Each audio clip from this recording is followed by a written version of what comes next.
ಯಾರು ಅಲಿಗೇಷನ್ ಮಾಡಿದ್ರು ಅವರೇ ಆರೋಪಿಗಳು ಅಂತ. ಆಯ್ತು, ಅದನ್ನ ಈಗ ನಾವೇನ್ ಮಾಡ್ಲಿಕ್ಕಾಗಲ್ಲ, ಕೋರ್ಟ್ ನಿರ್ಧಾರ ಮಾಡುತ್ತೆ. ಈಗ ಕೋರ್ಟ್ ನಿರ್ಧಾರ ಮಾಡ್ತೀವಿ, ಅದನ್ನ ನಾವೇನ್ ಹೇಳಲಿಕ್ಕಾಗಲ್ಲ. ಯಾರೇ ಹೊರಗಿನವ್ರಿಗೆ ಹೇಳುವಂತ ಹಕ್ಕು ಇಲ್ಲ.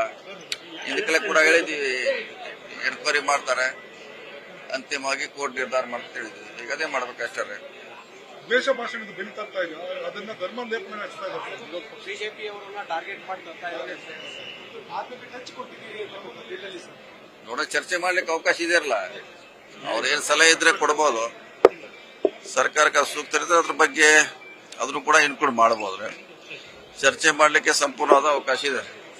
ಶಾಸಕಾಂಗ ಸಭೆಯಲ್ಲಿ ಗ್ಯಾರಂಟಿಗಳ ಬಗ್ಗೆ ಚರ್ಚೆ ಮಾಡಿದ್ದಾರೆ. ಮೇಲೆ ಅಂತದ ಚರ್ಚೆ ಆಗಿಲ್ಲ, ಆದ್ರೆ ನಿಮ್ ಮುಂದೆ ಹೇಳ್ತೀರಾ. ಹರಿಪ್ರಸಾದ್ ಅವರು ನೀವೇ ಉತ್ತರಾಧಿಕಾರಿ ಅಂತ ಹೇಳ್ತಾರೆ, ಬೇಸರ ವ್ಯಕ್ತಪಡಿಸ್ತಾರೆ. ಇಲ್ಲ ನೋಡ, ಅದು ಈಗ ಅವಶ್ಯಕತೆ ಇಲ್ಲ. ನ್ಯೂಸ್ ಫಸ್ಟ್ ನಿರ್ಭೀತಿಯಿಂದ ನಿಮ್ಮ ಪರವಾಗಿ.